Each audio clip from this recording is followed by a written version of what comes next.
What is going on, everyone? My name is Andy. Welcome back to another FPL video. In this one, it's my team selection for Game Week 19. So I decided to wait before putting this video out until Game Week 18 was fully over. I'm going to give you my initial reactions in what happened in Game Week 18, how my team did. Then we'll look ahead to Game Week 19 and my thoughts on transfers. And I do have quite a few issues to kind of deal with and think about in terms of captaincy. I still own Reece James and he's injured. I've got Cancelo who's not getting minutes at the moment. So there's lots to discuss. If you enjoyed the video, make sure to give it a like, hit that subscribe button if you haven't done so already, and let's jump into it. So I always knew that Game Week 18 probably wouldn't be quite as good as Game Week 17, considering I got 104 points last week, but even so, very disappointing, just 50 points, and it was a red arrow, so I was 385k before this game week. Now I'm down to 461k, so not a massive drop by any means, but it would be nice to go a few game weeks with back-to-back green arrows and to start climbing up those ranks. Hopefully that will happen in Game Week 19.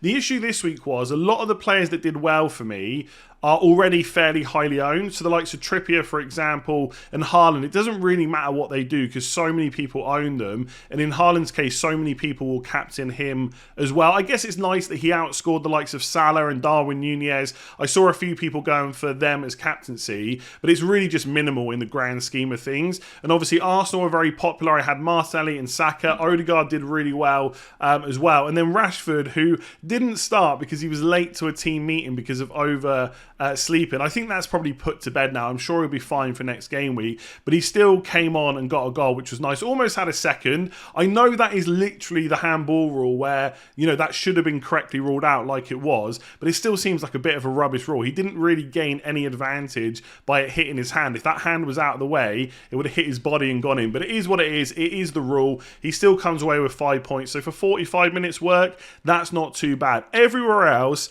just disappointment after disappointment. So Chelsea conceded to Nottingham Forest, and to be fair, they probably deserve to as well, having watched that game. Ben White came off with like 15 seconds to go before he hit 60 minutes.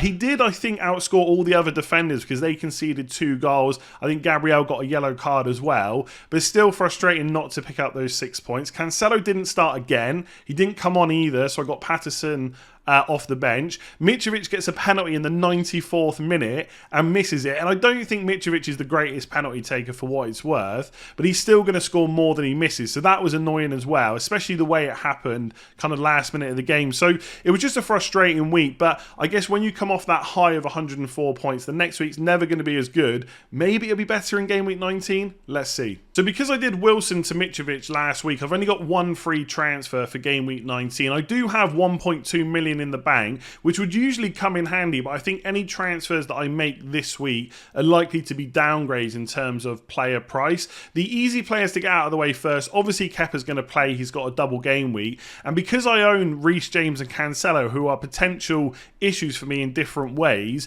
it kind of means that Trippier and Ben White are just going to start by default. They're both in strong teams. In Trippier's case, obviously he's very attacking as well, and anytime he gets an assist and or a clean sheet, he's really good for bonus points too. So those two are going to play. Patterson's on my bench. Yes, it's an easier fixture than last week for 18 when he had to play Man City, but I'm still not expecting too many clean sheets from him, but he's just on the bench if needed to be called upon. So let's talk about Reece James and Cancelo. Now, the reason that I've put Reece James in the starting lineup is because he's probably going to be my transfer. So whoever I bring in will then be in that spot, and I'm going to put Cancelo on the bench. Now, the reason for that is, given that he hasn't started any of the 3 games, and I include in Carabao Cup game against Liverpool, he's not started any of the 3 games for Man City. He is obviously a concern, a bit like Phil Foden, but I'm not ready to give up on him just yet, because I won't say that's the only reason they didn't do well against Everton, because to be honest, Everton had hardly any chances. On another day that could have just been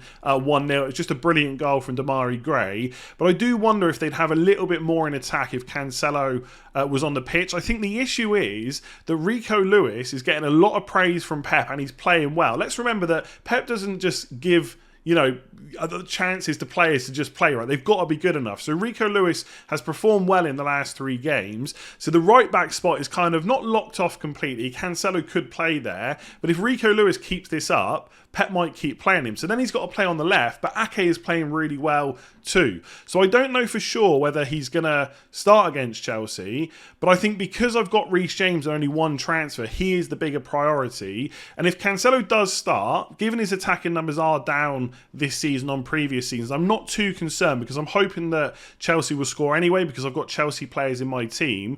And if he does start, then okay, he might get a really big score and that'll be annoying, but it'll be very encouraging for game week 20 when they've got 2 fixtures. So I think if you've got Cancelo or maybe even Foden, I wouldn't panic just yet. I think it's harder with Foden because he's obviously taken up a midfield spot. If you've got Andreas Pereira, then I think benching Foden and just playing Andreas for the double and the rest of your midfielders is probably the way to go. But with a defender, it's a little bit easier to hide them on the bench. So if he starts against Chelsea, that doesn't, I'm talking about Cancelo now, it doesn't mean that he's definitely going to start both games in the double. But for me, it would mean that he's probably more likely to start at least one, in which case that I would then take the risk that he starts 2 or at least gets minutes in the other one. So that's my current plan, is to bench him, hope for the best, and then play him in double game week 20.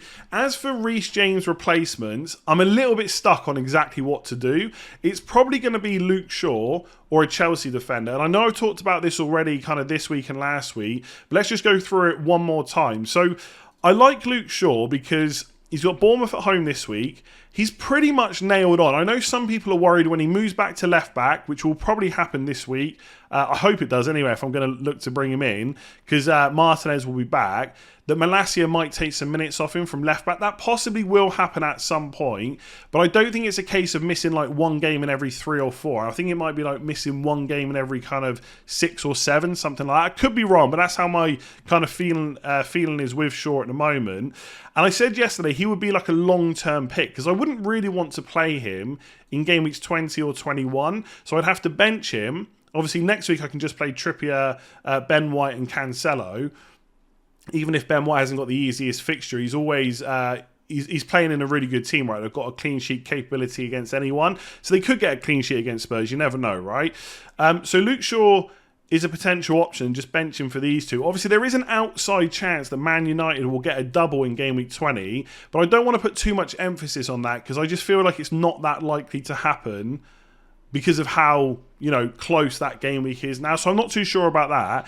But afterwards, I think you'd be okay playing Luke Shaw in a lot of these fixtures. I'm not saying they're all clean sheets, but they're all pretty good options. So he's got a good fixture in 19, albeit a single game week, outside shot at a double in 20, and then good fixtures from 22 onwards. And his minutes are good, right? He's going to miss the odd game possibly, but not as bad as maybe one of the Chelsea fullbacks like Cucurella or FPL. So he's on my mind. I've not quite decided.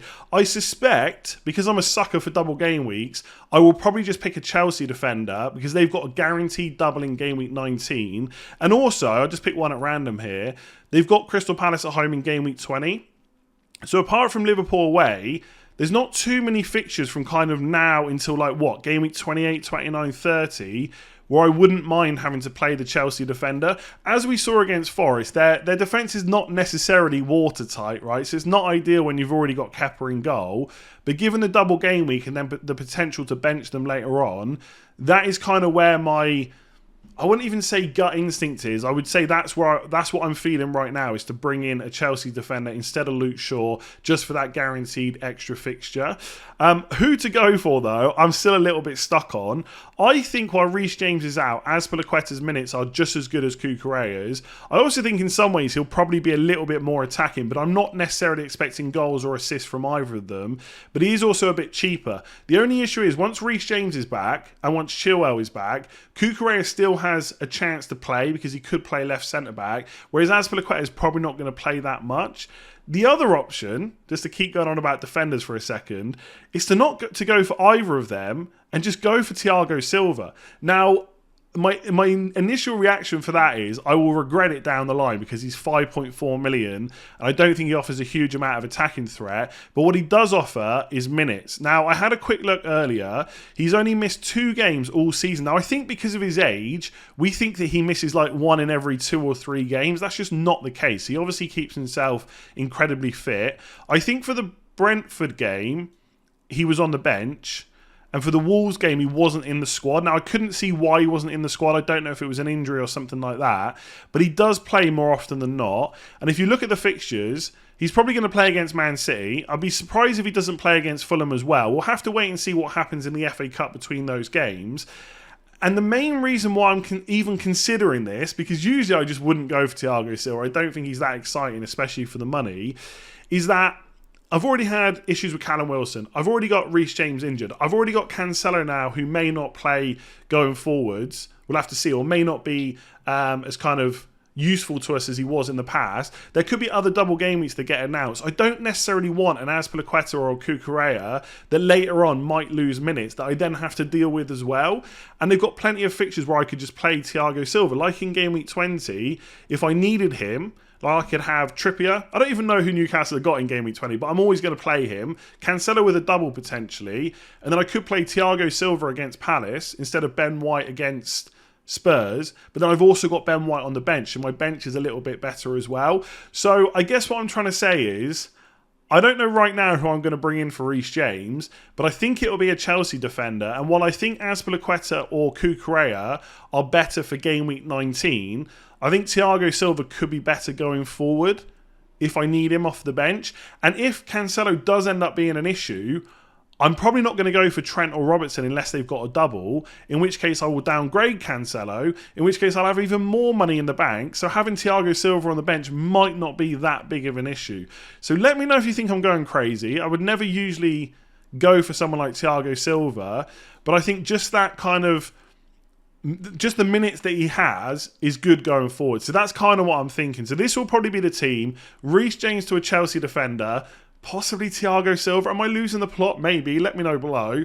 And then I'll just bench Cancelo, hope he starts, and then I'll play him for double game week 20. That's the plan. It's simple, really. So as it always seems to be, the midfield is fairly simple for game week 19 in terms of whether or not I'm going to sell anyone. The answer is no. Yes, Salah blanked in game week 18, but so did De Bruyne, so did Harry Kane, and I still think he looks pretty good going forward. I think him and Darwin Nunez were a little bit unlucky not to get at least one return each against Leicester. I think they did enough to kind of deserve that. It didn't happen, but I'm more than happy with them going forward. And also, with Cancelo in my team and Haaland, I still have a Man City spot free. And let's not forget they've got a double game week in game week 20. So the option to do Salah to De Bruyne is still on. And I haven't completely ruled that out yet. I think it's more likely that I would just hold Salah and get a different third Man City player in. But I may well go for De Bruyne. But this week, not doing anything. Same with Rashford. He is definitely someone that at some point might get swapped out. They've got Man City and Arsenal in game weeks 20 and 21, but this week is Bournemouth at home.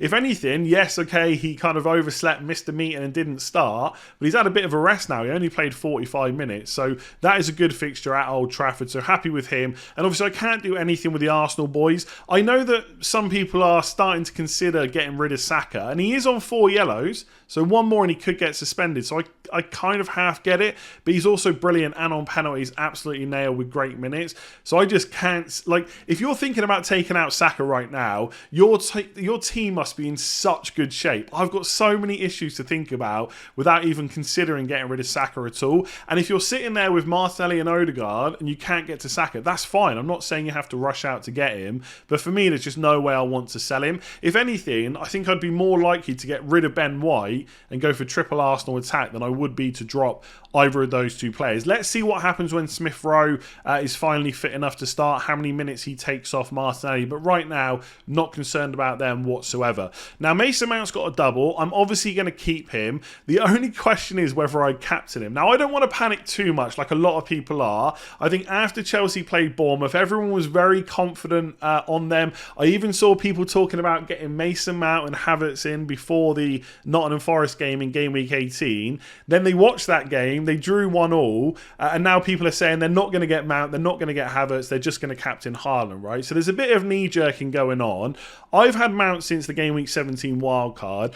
I still think I'm more likely to captain a double game week player than I am Erling Haaland. It's just whether or not I go for Mount. The only other option really is Mitrovic, but I just think minutes-wise, Mount is extremely good. He's not playing as part of the front three. He's almost like a free 8. We've got the last 2 games had Zakaria and Jorginho behind him. I do wonder whether Kovacic might get some minutes over the next kind of 2 to 3 fixtures. And look, Man City at home is not easy whatsoever, and Fulham away definitely isn't easy either. But I think Mason Mount's the most likely attacker to start both of those games. I already own him.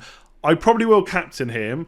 If you ask me if I'm really confident in that decision, not necessarily, but look, I don't have many beliefs in life, but one of my beliefs is if you've got a double game week, you should pretty much always captain a double game week player. And for those of you that have not played FPL for very long, a lot of us, a few seasons ago, we captained Lewis Dunk in a double game week because he had 2 fixtures and he just looked like the best option. There wasn't really too many other doublers. He was going to play both games. Brighton had 2 good fixtures. For what it's worth, they conceded in both of them. Then I think he went on the next week to get a clean sheet because that is just FPL.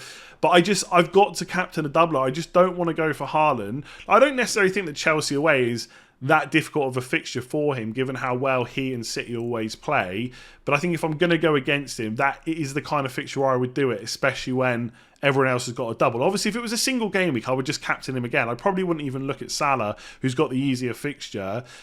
But that is probably just a long way of saying, I think I'm going to captain Mason Mount, and I think there's every chance that I might end up regretting it. And then the 2 up front, I think I've already mentioned both of them as I've been going through the team. So I've got Erling Haaland's obviously got Chelsea away. I don't think I'm going to end up captaining him. Even if I bottle the Mason Mount captaincy, I think I'm more likely to just put it on Mitrovic instead. So I'm definitely going to keep Haaland, obviously, but I don't think I'll end up captaining him. And then obviously Mitrovic, very frustrating against Southampton to miss that penalty. And I do think he's a little bit like Zaha in that you're not that confident when he steps up to take one. But more importantly, he didn't get the yellow card. Although he's still 1 yellow card away from suspension, he's fully available as long as he's fit for that Leicester game, and that probably is the easier game of the 2, although I do think that Fulham can definitely give a game to Chelsea at home as well. So if he goes through that Leicester game without a yellow, he'll also get to play against Chelsea. Like I said in the transfer tips video earlier today, he's had something like 4 yellow cards in 14 games, so the chances of him getting one, specifically in the Leicester game, have got to be fairly low, and he'll obviously be aware that he's on 4 yellows as well. So I don't think he's a bad captaincy shout. If you're like me and you want to captain someone with a double and you're not confident in kind of Chelsea players, which is fair enough, right? I think they're kind of like, you know, they're a little bit hot and cold. Sometimes they look really good, like against Bournemouth, didn't look that great against Forest. Then I think I would probably go for Mitrovic over Haaland, and that is probably what I will do. It'll either be Mason Mount or Mitrovic captain. And I know on paper the fixtures for Mitrovic going forward don't necessarily look amazing, and he has gone up in price like by 0.3 million since we came back after the World Cup to FPL, but he's nailed on. He's got those penalties which he will score more often than not, and I think, you know, Spurs keep conceding. Chelsea look a little bit shaky, and I say that as someone that's thinking about bringing in one of their defenders. Newcastle are pretty good, right? That's probably one of the harder fixtures they've got.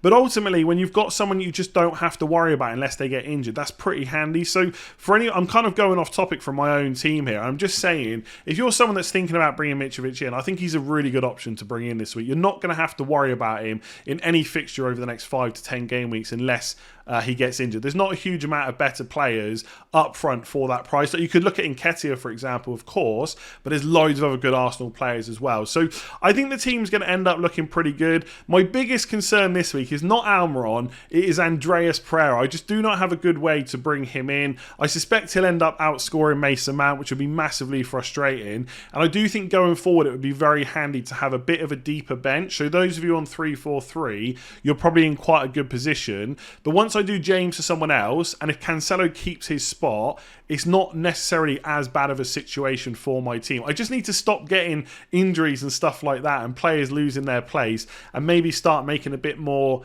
kind of proactive transfers. Right now they're very reactive, but that is FPL sometimes. It happens, especially when we've just had a World Cup, especially when there's so many games in quick succession as well. So that is my team. 1 transfer, probably James to another Chelsea defender. I know that sounds like a mistake. Probably Mason Mount captain. I know that sounds like a mistake anyway, but let's see what happens. If you've enjoyed the video, make sure to give it a like. Hit that subscribe button if you're new around here. I will have another video hopefully tomorrow morning, probably like a game week preview / final thoughts. Then we'll have a deadline stream ahead of the game week 20 deadline. Then we've got a little bit of a break because of the FA Cup. So look forward to that. Otherwise, I'll catch you again tomorrow.